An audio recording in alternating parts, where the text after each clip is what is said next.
Jai Hind students, welcome to my YouTube channel. Students, happiness is the highest level of success. Genuine happiness is your brain's highest potential for motivation, top performance, work ethic, productivity, and eventually achievement. So, the best way to be successful is to be as happy as possible in the present moment. With that positive note, students, let's begin today's session.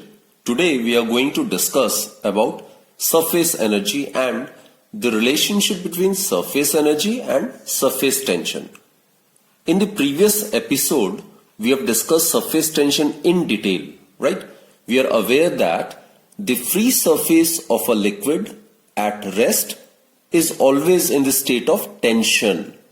The force of surface tension, it always tends to decrease the surface area to the minimum. So if the surface area of the liquid is to be increased, then definitely work shall have to be done against this force of surface tension. And students, this work done is stored in the liquid surface film as its potential energy, right? So again I repeat, students, we have already discussed that the free surface of a liquid always has a tendency to contract, and thus it tends to possess minimum surface area. Now if it is required to increase the surface area of the liquid, then work has definitely to be done. Work needs to be done. Now this work done, as per work energy theorem, this work done is stored in the surface film of the liquid as its potential energy. The potential energy per unit area of the surface film is called the surface energy, right? And we are aware, just now we have discussed, whatever work is done in increasing the surface area of the liquid, that gets stored in the liquid surface film as its potential energy. So this potential energy per unit area of the surface film, that is known as surface energy. Students, there is another definition as well. It may also be defined as the amount of work done in increasing the area of the surface film through unity under isothermal conditions. Now in isothermal conditions, the temperature remains unchanged. So temperature remaining constant, the total amount of work which is required to be done in increasing the area of a surface film through unity, that may be called as surface energy. So mathematically, surface energy is equal to work done in increasing the surface area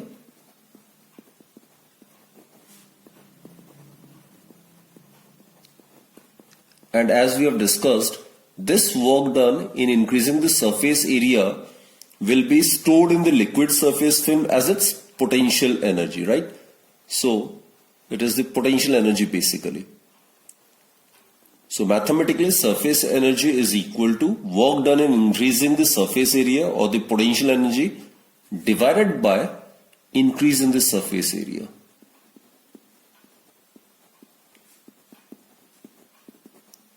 Increase in the surface area, right? So this is the mathematical expression for the surface energy. Now we will discuss the relationship between surface tension and surface energy. Consider a rectangular frame A, B, C, D, right? And suppose this rectangular frame is made up of wire, and LM is suppose a cross piece which can slide. It can be slided, isn't it?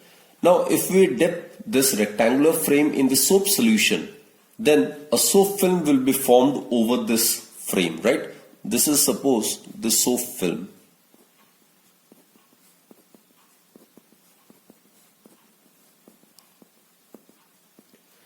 Now we are aware of the phenomena of surface tension.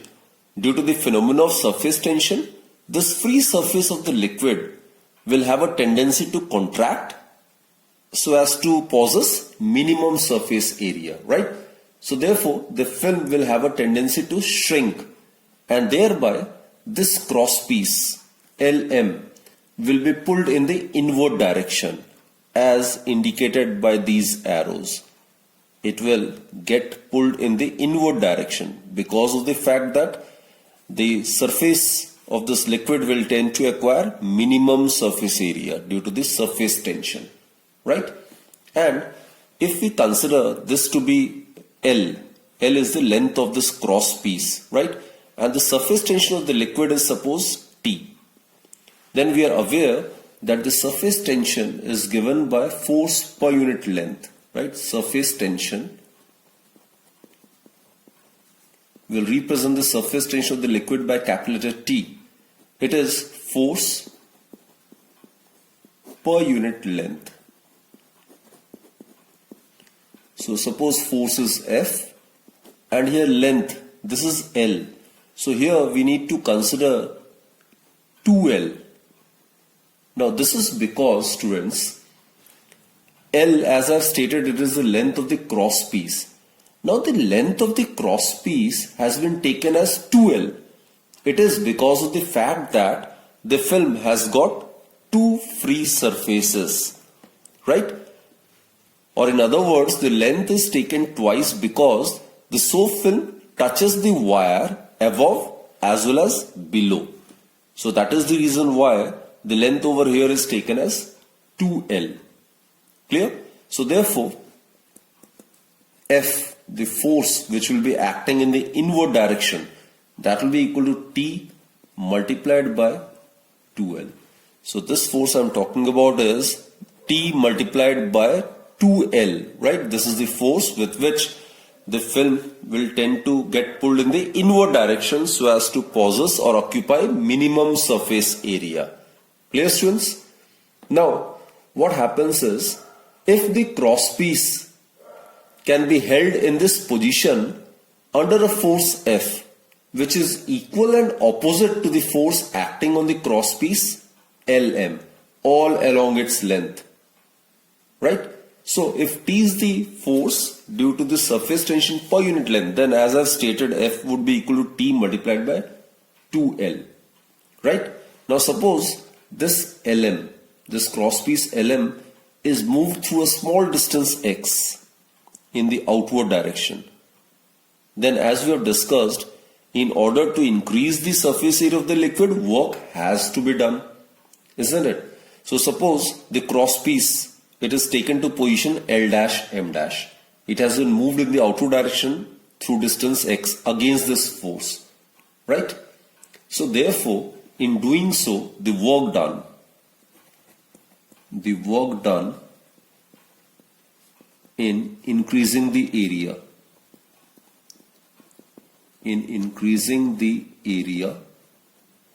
of the film, it would be equal to force. It has to be applied along this direction. This is the force to be applied, right? This cross piece has to be moved without any oscillation. So this force, applied force, must balance this force, that is T multiplied by 2L. So F multiplied by the distance through which it is moved, and that is x. Therefore, work done, it is equal to F is T multiplied by 2L multiplied by the distance through which this cross piece is moved in the outward direction. Clear? Now as we are aware, this work done gets stored in the surface film in the form of its potential energy, right?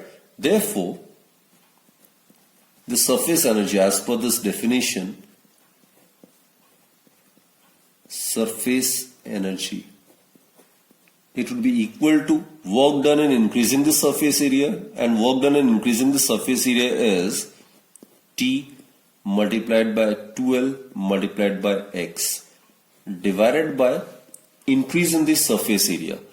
Now students, this is the new area of the film, right? And this is the original area of the film. So the increase in the area would be this portion. this will be the increase in the area of the film. Now, as I've stated, it has got two free surfaces.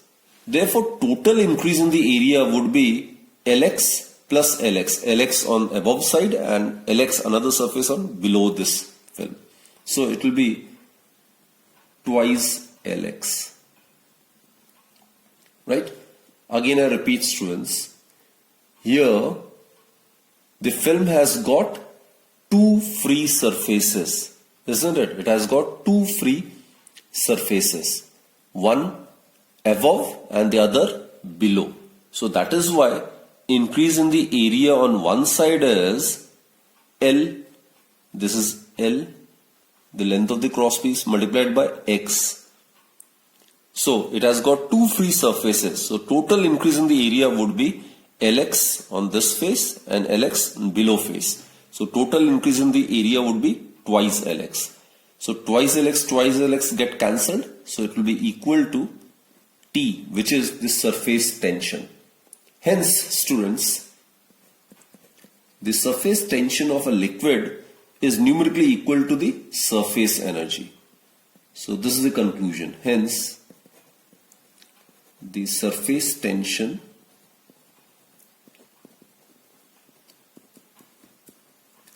of a liquid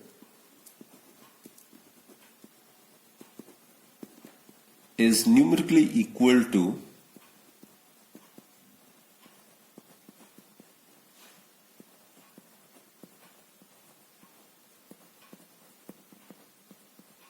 surface tension of a liquid is numerically equal to its surface energy. So surface energy will be having the same SI unit and dimensional formula as that of surface tension, which is Newton per meter, right? So from this it's pretty clear that surface energy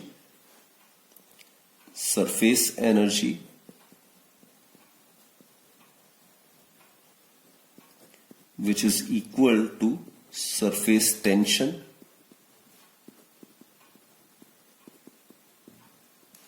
that can be represented by T. T is the surface tension of the liquid under consideration. It is equal to work done per unit increase in the area. That is, students, do remember this formula. We'll be making use of this formula in solving several numericals. So work done in increasing the area of the liquid film is given by surface tension multiplied by increase in the area of the surface film of the liquid under consideration. So this is an important formula.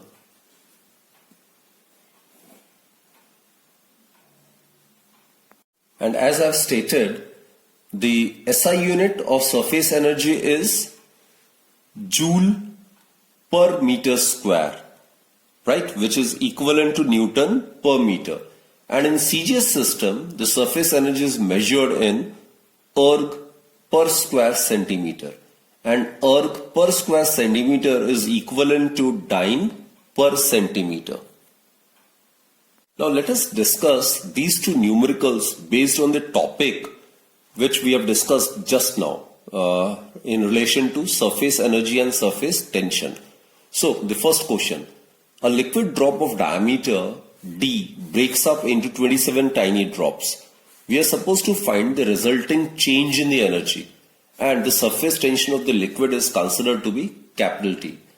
Now students, here the volume of 27 tiny drops, it would be equal to the volume of one big drop. So volume of 27 small drops, it should be equal to the volume of the big drop.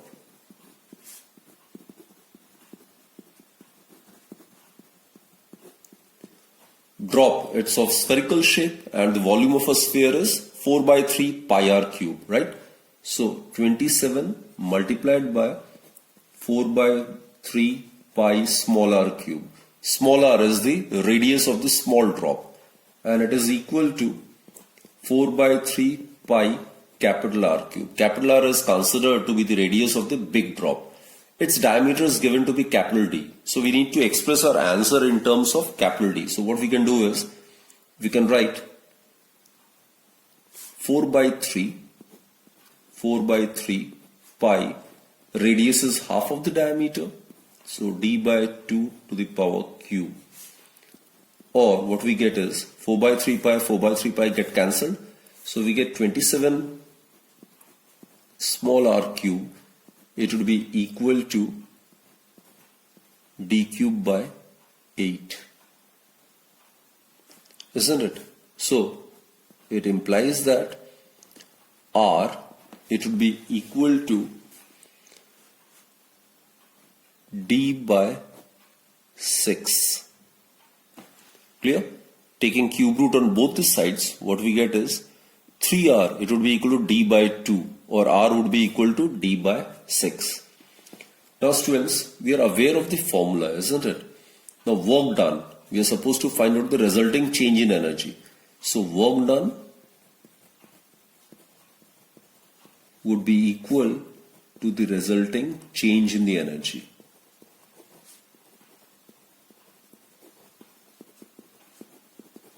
And the work done, as we have just now discussed, is given by surface tension multiplied by increase in the area.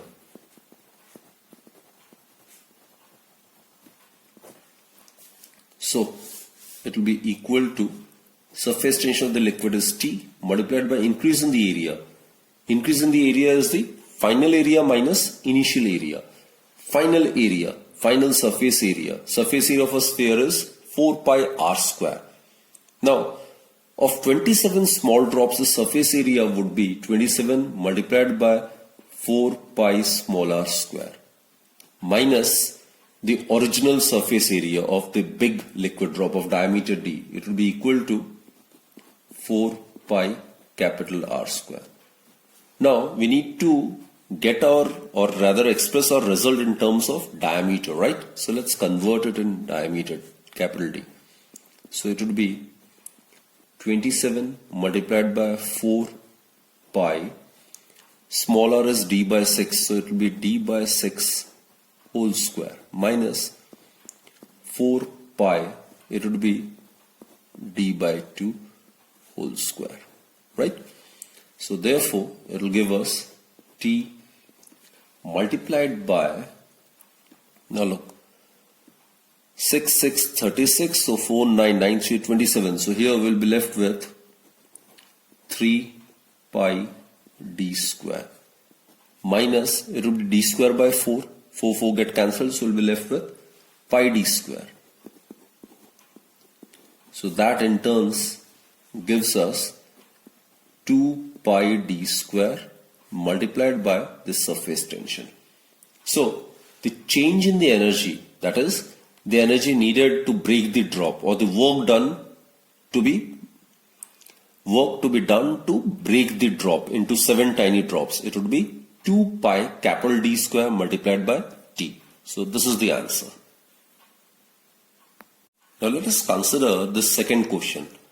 Here we are supposed to calculate the work done in blowing up a soap bubble from an initial surface area of 0.50 centimeter square to a final surface area of 1.10 centimeter square, and the surface tension of the soap solution is given to be 30 dyne per centimeter, right?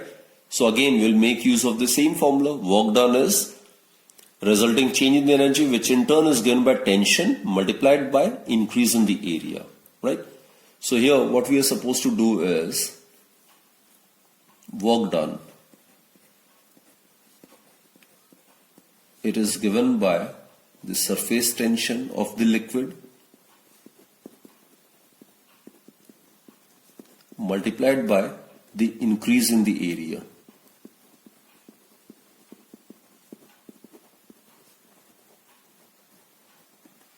Okay, so work done, it is to be calculated. The surface tension is capital T, right?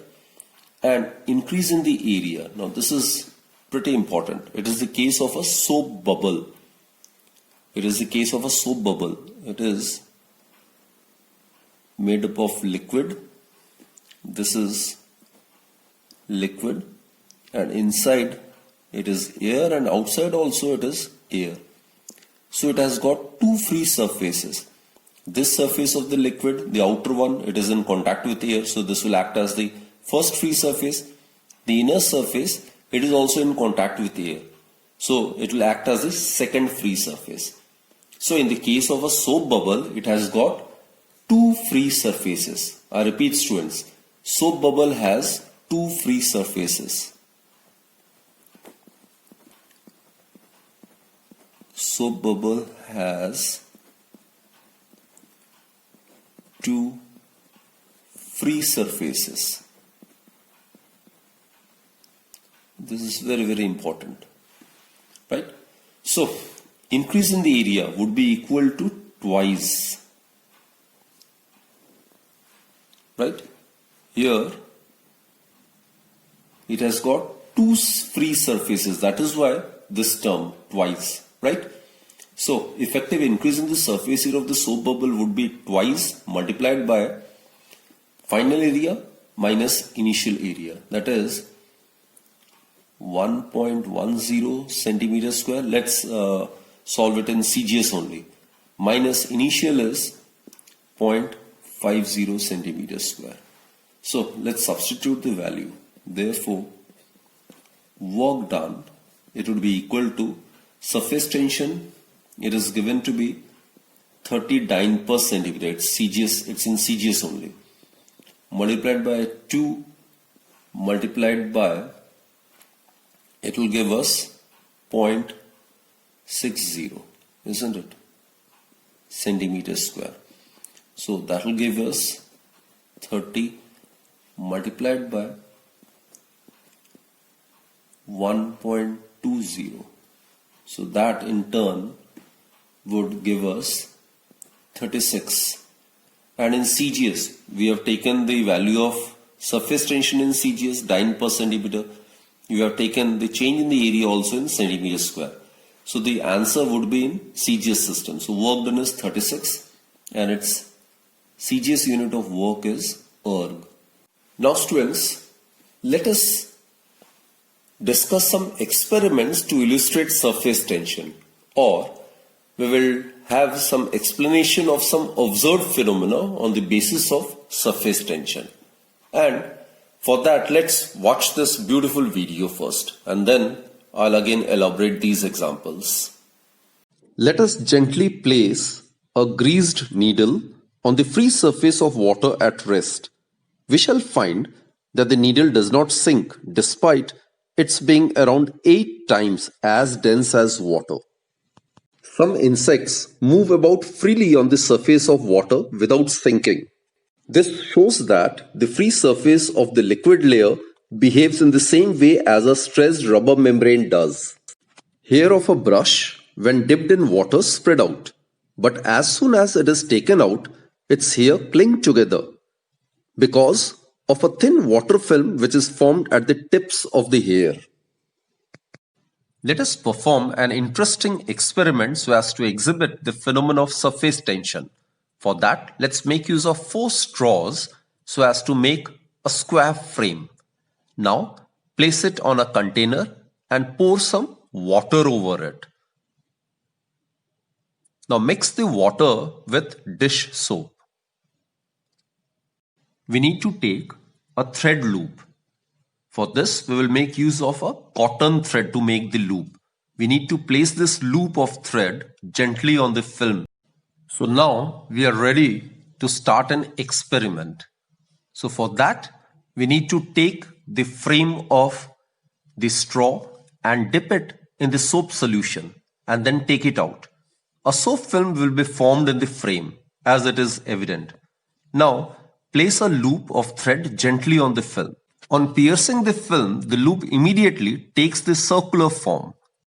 On piercing the soap film within the loop, the unbalanced outward pull acts due to surface tension at every point of the loop. the portion of the liquid film left between the frame of the wire and the loop of the thread contracts to a minimum possible area, for which it is necessary that empty portion of the loop of the thread should enclose maximum area. Now, for a given perimeter, a circle has maximum surface area. So due to the tension in the liquid film, the loop of the thread assumes a circular shape.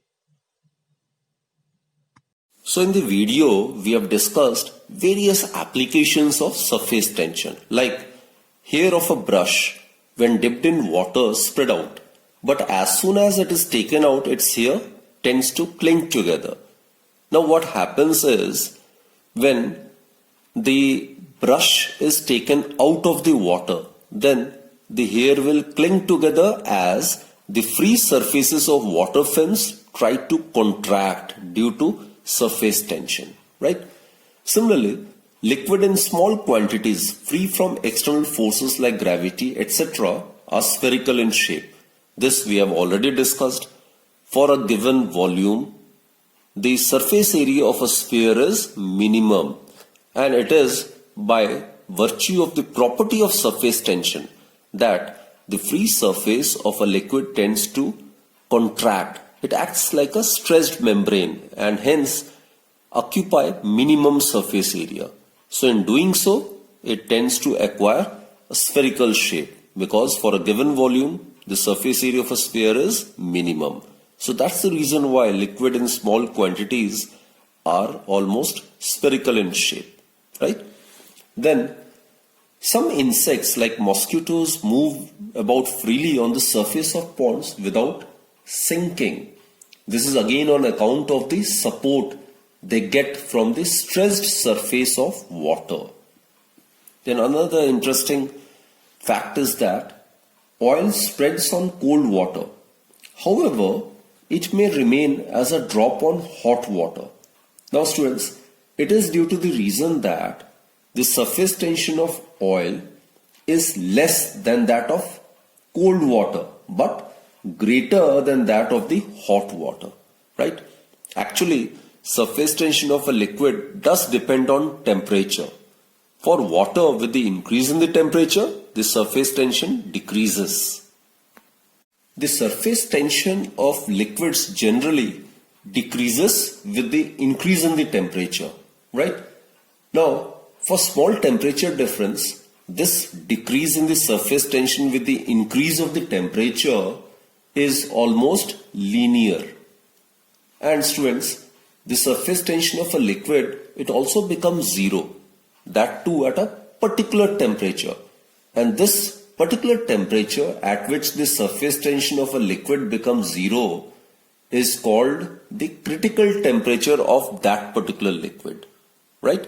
Again, I repeat students, critical temperature is that temperature of the liquid at which its surface tension becomes zero. There are some other factors as well on which the surface tension of a given liquid depends, like contamination. Actually, the presence of impurities on the liquid surface, that we call as contamination. And the surface tension of a liquid changes appreciably with contamination. I'll give you an example. Like when the substance is highly soluble in liquid, then the surface tension is invariably increased. Some of the examples are sodium chloride, zinc sulfate, etc. when it is dissolved in water, right? So in that case, the surface tension increases. And on the contrary, when the substance is sparingly soluble, then the surface tension is reduced. Example, phenol or soap solution in water. And students, therefore we conclude that the presence of impurities can increase the surface tension or it can decrease the surface tension as well, depending on its solubility, right? So students, in this particular lecture, we have discussed about surface energy, the relationship between surface energy and surface tension, and we have discussed various phenomena on the basis of surface tension. And lastly, we have also discussed the factors on which the surface tension of a liquid depends. So students, Do study these topics thoroughly, revise these topics, and that's it for this particular session. And keep watching my videos. It will be very, very beneficial for your preparation towards any competitive examination, right?